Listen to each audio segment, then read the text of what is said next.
3 दिन पहले सीरिया और तुर्की में आए विनाशकारी भूकंप से मरने वालों की तादाद अभी तक ANI के मुताबिक 19,300 पार कर चुकी है, जबकि 1 घंटे पहले न्यूयॉर्क टाइम्स की रिपोर्ट के मुताबिक ये 19,000 पीपल अब तक वहाँ मारे जा चुके हैं।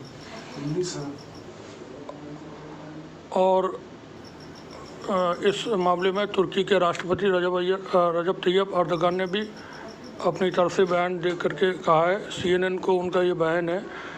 उन्होंने बताया कि 14,014 लोग मारे जा चुके हैं, 63,794 लोग ज़ख्मी हुए हैं, जबकि 6,444 इमारतें, बड़ी इमारतें, छोटे मकानों की इसमें गिनती शामिल नहीं है, वो जमींदोज़ हो चुकी हैं, वो गिर चुकी हैं, ढह चुकी हैं। सीरिया की तरफ से सीरिया की एम्बेसी ने भारत में अपील की है कि भारत के लोग इस मुश्किल की घड़ी में सीरिया की मदद करें और जो कुछ भी वो डोनेट कर सकते हैं डोनेट करें। कई सारे इंफॉर्मेशंस इस दौरान भूकंप को लेकर के मौजूद हैं सोशल मीडिया पर। वहीं एक बहुत अहम खबर है, जहां अमेरिका ने सीरिया में विनाशकारी भूकंप में के पीड़ितों को किसी भी तरह की कोई मदद सहायता देने से इनकार कर दिया है। जो रिपोर्ट है उसके मुताबिक भीषण भूकंप से सीरिया में व्यापक तबाही मची हुई है और पीड़ितों को अंतर्राष्ट्रीय मानवीय सहायता की तत्काल आवश्यकता है। अमेरिका ने कहा है कि वो सीरिया को किसी भी स्थिति में मदद नहीं करेगा। बुधवार को पत्रकारों से बात करते हुए अमेरिकी विदेश मंत्री एंटनी ब्लिंकन ने कहा कि सीरिया में आए भीषण भूकंप के बाद वहां जारी राहत कार्यों में अमेरिका द्वारा किसी भी स्तर का कोई सहयोग नहीं दिया जाएगा। अमेरिकी विदेश मंत्री ने दावा किया कि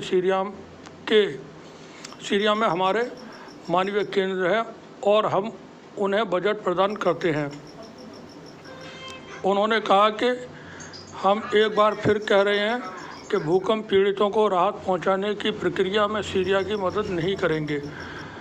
इसी बात को लेकर के सीरिया के राष्ट्रपति बशर असद ने कहा है कि अमेरिका उन देशों पर दबाव डाल रहा है जो सीरिया के भूकंप पीड़ितों के लिए सहायता भेजना चाहते हैं। बशर असद ने लेबनान के मंत्रियों के एक प्रतिनिधि मंडल से मुलाकात में लेबनान और उन देशों की सराहना की जो इस कठिन घड़ी में सीरिया की मदद कर रहे हैं और कहा कि बहुत से देश अमेरिका के दबाव की वजह से सीरिया को मानवता प्रेमी सहायता नहीं भेज पा रहे हैं। सीरिया के राष्ट्रपति ने दमिश्क और बैरूत के संबंधों के महत्व पर यहाँ पर जोर दिया और कहा कि सारे क्षेत्र में दोनों देशों के हितों को पूरा करने वाला हर प्रकार का सहयोग होना चाहिए। जो लेबनान के प्रधानमंत्री हैं नजीब मुकाती के नेतृत्व में एक प्रतिनिधिमंडल ने सीरिया की सरकार और जनता से सहानुभूति जताई है और कहा है कि लेबनान के लोग इस दुख में अपने सीरियाई भाइयों के साथ खड़े हुए हैं। मंत्री ने कहा कि लेबनान ने अपने हवाई अड्डे सीरिया के लिए आने वाली मानवता सहायता के लिए खोल दिए हैं। वहीं मॉस्को में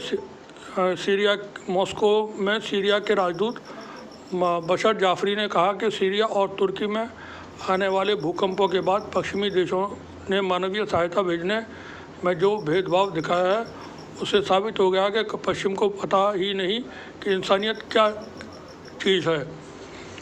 बशर जाफरी ने कहा कि अमेरिका की पाबंदियां भूकंप पीड़ितों के लिए मानवता प्रेमी सहायता भेजे जाने के मार्ग में भी रुकावट बन रही हैं। उन्होंने कहा कि संकट के समय साबित हो गया है कि पश्चिमी देशों में इंसानियत नहीं है। उन्होंने कहा कि हमारी नज़र में इस समय तुर्की के भूकंप पीड़ितों और सीरिया के भूकंप पीड़ितों की सहायता की ज़रूरत है। अगर मानवीय सहायता में भेदभाव किया जाता है तो ये एक अनैतिक काम होगा। बता दें कि सीरिया में 7.8 तीव्रता के जो भूकंप आए थे 3 दिन पहले, उसमें अब तक 19,300 से ज़्यादा लोगों के मारे जाने की पुख्ता जानकारी है। इसी मौके पर ईरान के गृह मंत्री अहमद वहीदी ने कहा है कि सीरिया और तुर्की में आए भीषण भूकंप के बाद से ही ईरान भूकंप पीड़ित इलाकों में राहत और बचाव कार्यों में सहयोग के साथ साथ राहत सामग्रियों को भी इन देशों के लिए लगातार भेज रहा है। उन्होंने कहा कि इस समय सीरिया और तुर्की में जिस तरह की दयनीय स्थिति है, उसको देखते हुए जितना अधिक से अधिक इन देशों में भूकंप पीड़ितों के लिए मानवीय सहायता भेजी जानी चाहिए, उतना ही बेहतर है। इस बीच जबकि ईरान ने कुछ दिन पहले जो अज़रबैजान में भूकंप आया था और बहुत सारी तबाही हुई थी, वहाँ भी उन्होंने राहत कामों में बहुत मदद की थी और बहुत सारी मदद पहुँचाई थी। ये बता दें कि अब तक जो वहाँ हालात बने हैं बहुत बुरे सीरिया में और तुर्की में, उसमें 30,000 से ज़्यादा जो सोशल मीडिया पे जानकारी है, वो बड़ी इमारतें, बिल्डिंगें गिर गई हैं, पूरी तरह तबाह हो चुकी हैं और उसमें लोगों के अभी भी ज़मीन के नीचे दबे होने की आशंका है। तकरीबन 60 मुल्कों से राहत कामों में वहाँ पर राहत कर्मी वहाँ पहुँचे हुए हैं, जिसमें भारत की तरफ से भी कई टीमें भेजी गई हैं और भारत की तरफ से दवाइयों के साथ साथ खाने पीने का सामान और बचाव दल के सदस्यों को भी भेजा गया है, जो वहां पहुंचकर बचाव काम में जुटे हुए हैं। इस दौरान एक जो अहम खबर है या तकलीफ वाली खबर है, वो अमेरिका का रवैया है कि अमेरिका तुर्की और सीरिया में जो कुछ हुआ है उसमें फ़र्क करके मदद कर रहा है। सीरिया चूँकि बता दें कि पिछले दिनों से ही सीरियाई सरकार ने इस देश में भूकंप पीड़ितों की मदद के लिए अपना पूरा प्रयास ध्यान केंद्रित कर रखा है। हालांकि भूकंप पीड़ितों से निपटने और उनकी मदद करने के लिए सीरिया और तुर्की की स्थितियां समान नहीं हैं, चूँकि सीरिया पिछले 12 वर्षों से युद्ध और प्रतिबंधों का सामना कर रहा है, लेकिन तुर्की को इन परिस्थितियों का सामना नहीं है। यूरोपीय सरकारें भी तुर्की के लिए अपनी सहायता में प्राथमिकता दे रही हैं।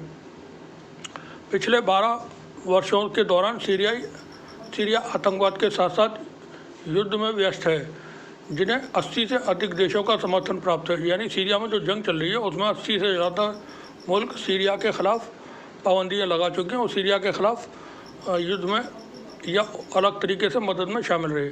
आतंकवाद के साथ साथ सीरिया ने युद्ध में बुनियादी ढांचे को सीरिया ने के साथ साथ युद्ध ने सीरिया में बुनियादी जो ढांचा है उसको भी नष्ट कर दिया है और इस देश के अंदर लाखों लोगों को विस्थापन हुआ है। पिछले 12 वर्षों से चल रहे गृह युद्ध या युद्ध के परिणाम स्वरूप सीरिया की सुविधाएं लगभग नष्ट हो चुकी हैं। इस स्थिति की वजह से सरकार को देश के भूकंप पीड़ितों की मदद करने में गंभीर समस्या का सामना करना पड़ रहा है।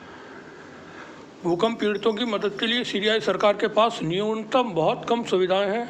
इस विषय के बावजूद कि आतंकवादी गुट अभी भी इस देश के अंदर मौजूद हैं और सीरियाई सरकार भूकंप पीड़ितों की मदद के लिए विशेष रूप से सैन्य क्षेत्रों में अपनी सभी सुविधाओं का प्रयोग नहीं कर सकी है। आतंकवाद के अलावा सीरियाई सरकार को अमेरिका और यूरोप के भी प्रतिबंधों का सामना करना पड़ रहा है। पिछले एक दशक के दौरान प्रतिबंधों के कारण सीरिया में दवाइयों सहित अनेक वस्तुओं की कमी हो गई है। वाशिंगटन ने सीजर कानून के तहत सीरिया के ख़िलाफ़ जो प्रतिबंध लगाए हैं, उनमें इस देश को मिलने वाली सहायता के तमाम रास्ते बंद कर दिए हैं। अमेरिकी राष्ट्रपति जो बाइडेन ने, जिन्होंने अंतर्राष्ट्रीय रीति रिवाजों के विपरीत मौखिक रूप से भी सीरियाई लोगों पर आई इस बड़ी आपदा में उनके साथ एकजुटता जाहिर नहीं की है। उन्होंने एक ट्वीट किया था जिसमें लिखा था कि मैंने अपने सभी संबंधित संस्थाओं से तुर्की में भूकंप पीड़ितों की मदद के लिए समन्वय कायम करने को कहा है और पीड़ितों को मदद पहुंचाने के लिए सभी आवश्यक कार्रवाइयां करने को कहा है। इस दौरान उन्होंने सीरिया के लिए कुछ भी नहीं बोला। इन तमाम चीज़ों को अगर ध्यान में रखते हुए देखें तो सीरिया में जो हालात हैं वो तुर्की से ज़्यादा इस वक्त गंभीर बने हुए हैं। इसी पर सीरिया के विदेश मंत्री फैसल मेघदाद ने भीषण भूकंप के बारे में एक चैनल को साक्षात्कार में कहा कि आपदा बड़ी है। जिस बात ने इसे और गहरा किया है वो ये है कि सीरिया आतंकवाद और अनेक समर्थकों के साथ युद्ध में व्यस्त है तथा प्रतिपन्नों ने भी इस आपदा को गंभीरता की तरफ बढ़ा दिया है। अमेरिका चूँकि यहाँ पर दोनों देशों के बीच फ़र्क महसूस करते हुए मदद कर रहा है, उसी को अमेरिका को फॉलो करते हुए जो अमेरिकी लॉबी है जिसमें यूरोप के देश शामिल हैं, वो भी सीरिया को जो मदद मिलना चाहिए उस तरह से मदद इस मौके पे नहीं कर रहे हैं, जबकि ये एक मानवीय आपदा है, कुदरती वाक़या है जिसमें सभी मुल्कों को मदद करना चाहिए। लेकिन अमेरिका चूँकि हमेशा से युद्ध की नीति और आतंकवाद की नीति अपनाता रहा है और वो इसी में यूरोप के भी देश शामिल रहे हैं जो अमेरिका के साथ साथ उसकी तमाम जो अपराध हैं उसमें शामिल हो जाते हैं, ख़ास तौर से ब्रिटेन और उसके ब्रिटेन के और जो साथी हैं स्वीडन वगैरह, नीदरलैंड वगैरह ऐसे देश। अब ये देश चूँकि साम्राज्यवादी देश रहे हैं, इनकी मानसिकता अभी वो नहीं ख़त्म हुई है जो साम्राज्यवाद का इनका अपना विचार है। ये देश अमेरिका और ब्रिटेन, ये देश दूसरे देशों में आतंकवाद और गृह युद्ध के ज़रिए वहाँ पहुँचते हैं और वहाँ पर कब्जे कर लेते हैं और वहाँ पर लूट करते हैं, डकैतियाँ डालते हैं और अपने यहाँ ले जा कर के ख़जाने भर लेते हैं। सीरिया चूँकि तेल से भरा हुआ एक देश है, वहाँ प्राकृतिक तौर पर पेट्रोलियम पदार्थ बहुत ज़्यादा पाए जाते हैं। इसी को नज़र में रखते हुए वेस्ट के जो मुल्क हैं और अमेरिका और इसराइल और उसमें अरब के भी कई देश शामिल थे, उन्होंने दाइश को पैदा किया और दाइश को पैदा कराने के साथ इराक और सीरिया में कब्जे करने की पूरी एक मुहिम थी। चूँकि 12 सालों से सीरिया में युद्ध जारी है और वहाँ अभी तक लाखों लोग मारे जा चुके हैं और बहुत भारी तबाहियाँ हो चुकी हैं। अब इस दौरान जो ये भूकंप आया है, भूकंप ने सीरिया और तुर्की के अंदर जो तबाही मचाई है वो रिपोर्ट के मुताबिक 1938 में इस तरह का भूकंप आया था तुर्की में और वहाँ के करीब के इलाकों में। तो ये एक ऐतिहासिक मूवमेंट है, बहुत ख़तरनाक वक्त है उन देशों के लिए जहाँ ये आफत आई हुई है। इस दौरान सभी मुल्कों को किसी भी तरह का भेदभाव न करते हुए भूकंप पीड़ितों की मदद करना चाहिए थी, लेकिन अमेरिका और अमेरिका के जो पिछलग्गू हैं उसके जो लॉबी के देश हैं वो यहाँ फ़र्क कर रहे हैं तुर्की की मदद करने में और सीरिया की मदद करने में। अभी एक वीडियो सोशल मीडिया पर है जो 2 दिन पहले का है, उसमें आप देखिए कि तुर्की में भूकंप के झटकों से जो बार बार झटके अभी भी बताया जाता है कि आ रहे हैं, उसके खौफ में वहाँ के लोग रात के वक्त में लाखों लोग सड़कों पर निकले हुए डर की वजह से कि कहीं से फिर से कोई तबाही न हो जाए। अपनी जान बचाने के लिए लोग रात के वक्त में सड़कों पर मौजूद हैं। आप वीडियो में देख सकते हैं, यहाँ हम वो वीडियो आपके लिए पेश कर रहे हैं।